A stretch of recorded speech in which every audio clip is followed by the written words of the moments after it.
The truth of the share market channel में आपका स्वागत है। मैं भुवनेश अग्रवाल। नमस्कार दोस्तों, सबसे बड़ी बात यह है कि बाजार तो चल पड़ा है। ये धीरे चले, थोड़े छोटे मोटे झटके खा के चले जाए, लेकिन चलता रहेगा। लेकिन मैं जहां तक समझता हूँ चलेगा उन्हीं शेयरों में जिन शेयरों में ग्रोथ है, दम है। ये जो फर्जी टाइप जो शेयर थे, जिनको बहुत सस्ती रेटों में खरीद के ऑपरेटर्स ने उछाल दिया, अब वो समय गया।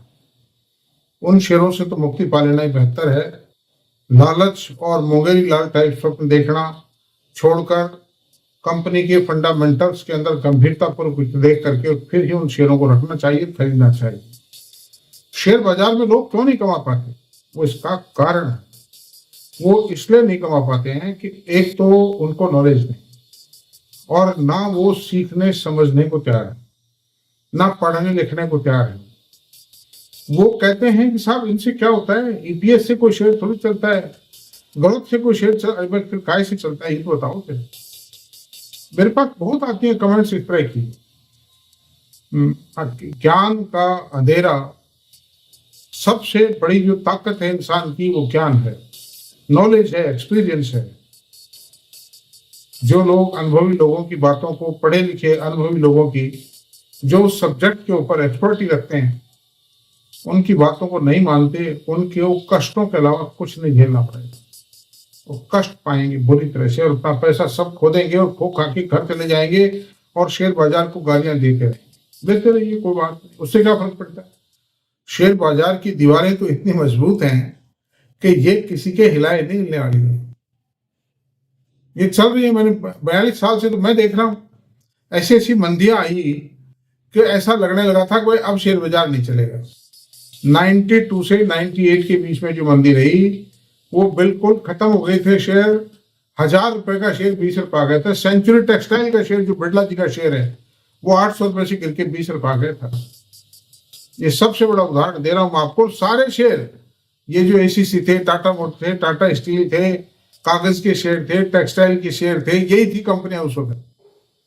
सीमेंट की थी, सब चटनी हो गई थी, रद्दी के टुकड़े रह गए थे। अंडर दिस सर्कमस्टेंसेज मेरी राय ये है कि प्लीज स्टैंड ऑन फंडामेंटल्स। आपको नहीं मालूम है, आप म्यूचुअल फंडों में चले जाएं, small cap, mid cap, multi cap, large cap, इसमें भी चले जाएं। सब में डाइवर्सिफाइड रहें म्यूचुअल फंड में भी। ऐसा नहीं सारा पैसा एक में ठोक दें आप। या आपको नॉलेज नहीं है तो सीखने का प्रयास किए, नहीं सीखने की क्षमता है, आपकी पढ़ाई लिखाई कम है, तो ये बाजार में जो घोड़े दौड़ते रहते हैं कि ये हो जाएगा, ये वो हो गया, ऐसा है, वो ले लो, उन सब चीजों से दूर हटकर किसी थोड़े समझदार आदमी से बात करें। इसमें कोई शर्म वाली बात नहीं है, इंसल्ट नहीं है। और ये मत सोचिए कि यार ये तो इसने शेयर बताया तो धीरे चल रहा है। नहीं, अच्छी चीज के रिजल्ट आने में समय लगता है, फंडामेंटल्स को काम करने में समय लगता है। फर्जी चीज को तो ऑपरेटर चढ़ाता है, चढ़ा देता है, खींच देता है, माल को पढ़ाया, लॉलेज में दिया, ट्रेड ऑर्डर्स को बेच बाच के रवाना हो गया, खत्म। तो खैर, अब हम चर्चा किस पर करें। सबसे पहला काम है इन्वेस्टमेंट के लिए विचार करने से पहले सेफ गार्ड दें कि मेरा पैसा सेफ भी है नहीं वहां पर। ऐसा तो नहीं मैं आज खरीदूं कल ये ठंडी रह जाए। ऐसा होता है शेयर बाजार में, हो जाता है, इतनी सावधानी के बावजूद हो जाता है, जैसे नाटको फार्मा में हुआ है। नहीं हो गया अब, लेकिन वो सुधर भी जाएगा, सुधर रहा है वो शेयर, धीरे धीरे सुधर जाएगा।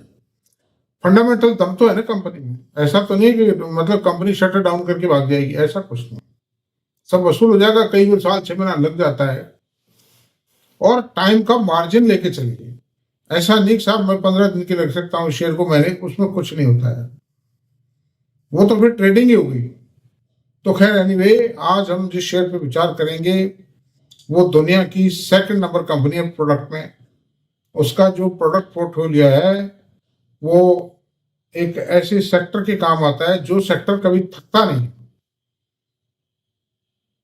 रिप्लेसमेंट मार्केट में भी माल बिकता है और ओरिजिनल इक्विपमेंट मैन्युफैक्चरर भी उसके प्रोडक्ट को काम में लेते हैं। कंपनी की टेक्नोलॉजी इतनी हाई है कि कंपनी के प्रोडक्ट कंपनी की अपने प्रोडक्ट के प्रति में प्राइसिंग पावर है, मोल भाव करने की क्षमता है, इसीलिए मार्जिन भी हाई है भाई। स्ट्रॉन्ग मैनेजमेंट है, दुनिया की जर्मनी की कंपनी है, जर्मनी बेस्ड कंपनी है, मल्टीनेशनल कंपनी है। जर्मनी मैकेनिकल इंजीनियरिंग में दुनिया का वर्ल्ड लीडर है, आज भी वर्ल्ड लीडर है, चाहे अमेरिका कितना ही आगे निकल गया, जापान कितना ही आगे निकला, but Germany is still a world leader. ये सीमेंस वगैरह ये भी कंपनियां सब जर्मनी की कंपनियां। तो ऐसी सूरत में अब आप उस कंपनी का नाम जानने के लिए इच्छुक होंगे। उस कंपनी का नाम है शेफलर इंडिया।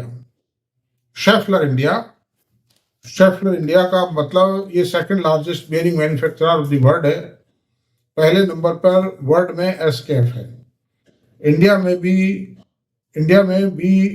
वो सेकंड नंबर पे आती है, शेफलर के बाद आती है।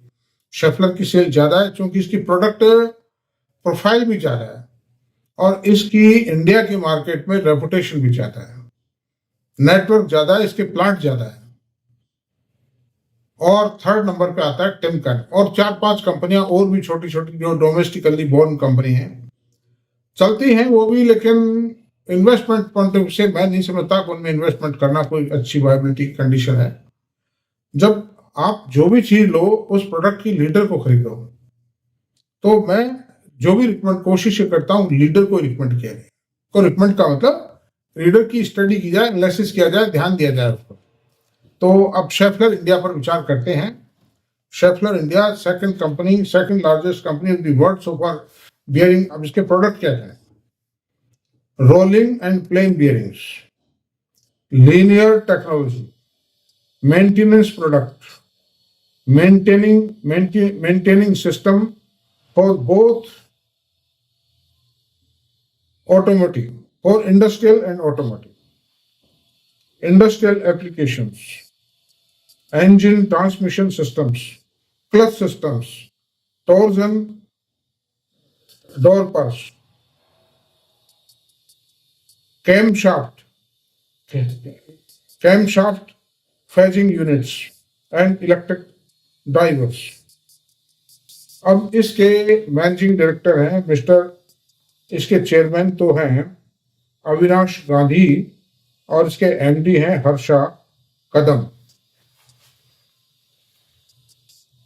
ये 8 लोकेशंस पर प्लांट है। पूना में इसका ऑफिस है। होशूर प्लांट बताता हूँ कहाँ का है। होशूर में है, वडोदरा में है, तेलंगाना में है, तालेगांव है, ये नवी मुंबई में है, बेंगलुरु में है, पुणे में है, गुजरात में है और चेन्नई में। तो ऐसी सूरत में दोस्तों it is a very very good company, it has given heavy reward. अभी चलेंगे आगे, बात करते हैं उस पर। अब इस कंपनी के फाइनेंशियल्स की बात करता हूँ। मार्केट कैप 55,331 करोड़ रुपए। Mid cap company but with high technology, high promoter की रेपुटेशन इतनी जबरदस्त है कि कहीं ठहर नहीं सकता। प्राइस 3540 रुपए है इसकी। हाई लो 2700 रुपए से 4951 रुपए। खराब से खराब पीरियड में भी अभी बियरिंग इंडस्ट्री का टाइम खराब चला, 2700 रुपए से नीचे नहीं गई। मेरे पास नहीं भाई ये शेयर, मेरा कोई इंटरेस्ट नहीं है इसमें। प्राइस अर्निंग रेशियो 56.6 है। 74% इक्विटी होल्डिंग है मैनेजमेंट की। मल्टीनेशनल कंपनी है, टॉप रैंकिंग कंपनी है। 56 का पी रेशियो कोई ज्यादा नहीं कह सकते इसमें। बुक वैल्यू 344 रुपए है। डिविडेंड यील्ड 0.80 है, 0.80% है। आरओसी 25.7 है, आरओई 19.2 है, फेस वैल्यू 2 रुपए। 5 साल में क्या दिया इस कंपनी ने? 639 रुपए थी 5 साल पहले, आज क्या है? 3540 रुपए। 5.53 टाइम कर दिया, जबकि 2-2.5 साल तो इनका मंदी में निकल गया। और बीच में 28 जून 2024 को इसका रेट क्या हुआ था? 4740 रुपए गया है। अगर उस पर इसका मल्टीप्लिकेशन कैलकुलेट करते हैं तो 7.41 गुना हो गई ये 5 साल में। और अब फिर जारी है उस ओर। मुझको लगता है फिर उस ओर जारी है ये 7-8 हजार 10 हजार हो जाए, कोई पता नहीं, साल 2 साल। मैं कोई लालच नहीं दे रहा, मेरा कोई लेना देना नहीं है, मेरी कोई रिकमेंडेशन नहीं भाई। लेकिन मैं तो कंपनी की जो इनहेरेंट पावर है, मैं उसके बारे में बात करूँ। अब क्वार्टरली रिजल्ट्स की बात करते हैं।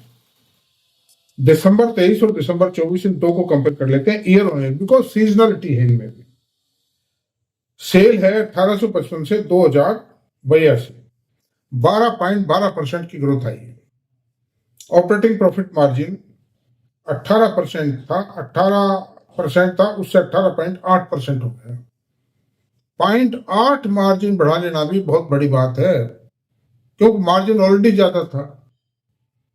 नेट प्रॉफिट आया 217 करोड़ से 249 करोड़ रुपए। तो 1000 करोड़ रुपए साल तो कंपनी कमाई दी भाई, इसका मतलब ये हुआ 249 जब एक क्वार्टर में कमाया था। ईपीएस 13 रुपए 91 पैसे से 15 रुपए 95 पैसे आई, तो इसमें भी 12%, 12.5% की ग्रोथ आई। अब आप देखिए, ये सोया हुआ सिंह जग रहा है इस समय। P&L की बात करते हैं। 2020 में 5 साल में क्या बढ़ा कंपनी? 2020 में कंपनी की सेल 3762 करोड़ रुपए थी, आज 8076 करोड़ रुपए, यानी करीब करीब 2.25 गुना सेल हो गई है। ऑपरेटिंग प्रॉफिट मार्जिन 14% से बढ़ के 18% हो गए। कंपनी की एफिशिएंसी देखिए, कॉस्ट सेविंग। नेट प्रॉफिट 291 में से 978 करोड़ रुपए हो गए। अर्निंग पर शेयर 18 रुपए 62 पैसे से बढ़ के 65 रुपए 55 पैसे हो गई। 3.5 गुना ईपीएस हो गई कंपनी की 5 साल में। It is a rare example, in spite of the fact that there was a depression during the 2 years. अब इसका कंपाउंडिंग को चेक करते हैं। 5 साल, 3 साल और टीटीएम। Cell 13%, 13%, 12%, profit 22%, 16%, 7%। और इक्विटी में जो एप्रिसिएशन आया है 5 साल में 35%, 3 साल में 24% और टीटीएम में 20%। बाजार गिरा हुआ, उसके बाद भी 20% प्रॉफिट कंपनी ने शेयर में एप्रिसिएशन जोड़ दिया है, बिकॉज कंपनी सुस्ती से उठकर और एक चमक की ओर जा रही है, बढ़त की ओर जा रही है, प्रॉफिटेबिलिटी में बढ़त आ रही है। और कंपनी ने देखिए, कंपनी की जो बैलेंस शीट है, इक्विटी मात्र 21 करोड़ रुपए, एसकेएफ की इक्विटी शायद 53 करोड़ या कुछ ऐसे है, और टिमकन की इक्विटी 70 करोड़ रुपए।